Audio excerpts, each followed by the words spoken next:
Looking at motion A, folks, I mean, I don't think I need to spend too long talking through this. I think we are all very well aware of the situation as it exists and what has to be done in order to remedy the situation.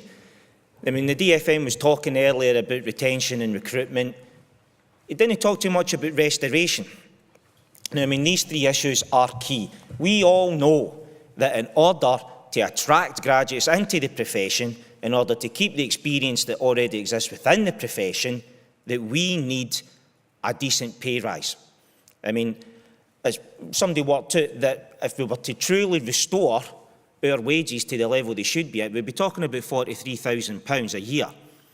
I mean, there was a group met not that long ago, experts, that mentioned £40,000 a year. So really, we need that 10% pay increase.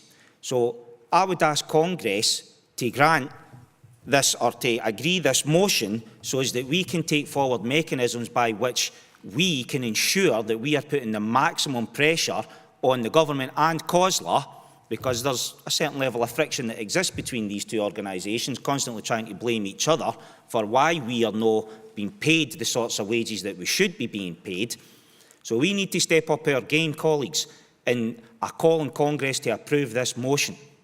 Is there anybody seconding it? Paul, are you seconding it formally? Right, cool. So, please, colleagues, vote for this motion. We've got a seconder. Right. Well, Andy Sinclair. So are we moving to a vote? No. Have we got any seconders? No, we do have a seconder. Paul seconded. Paul did. Sorry, my mistake. I was distracted there. We're looking for contributions to the floor, from the floor. Any contributions? Yeah. Gordon West. Morning, Congress. Gordon West, 14, Aberdeenshire. Just a small contribution. One of the things I do as a depute is look at job applications that come my way occasionally. And it's always exciting. You come through and there's a little folder, nice red folder, and I hope to open it and see not only details of the job that's been advertised, but hopefully a couple of applications as well. And what used to happen several years ago, sometimes you might get 4 or 5 applications, and you'd go through them and select who you could go forward to interview with. It's become increasingly difficult now. Sometimes you go and no application at all. That's not unusual, and the advert is rolled over and rolled over. Sometimes there is an applicant, and you take a look and go, oh, great. And then you read and you discover the person is not a teacher. That happens amazingly frequently. Not even a teacher has just put in an application.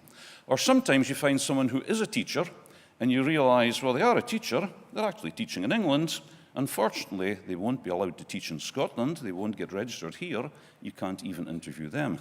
And then it's galling when you stop and realise, and they're probably on more salary at the moment than they would be if they got the job in the first place. I've also come across an applicant who tried to get a job teaching in my school. In the application, he was actually currently working in a further education college. And he wouldn't get GTC registered. But I also realised he's probably making more salary already where he's at. So there's something seriously wrong here. We need to support this motion. Thank you very much.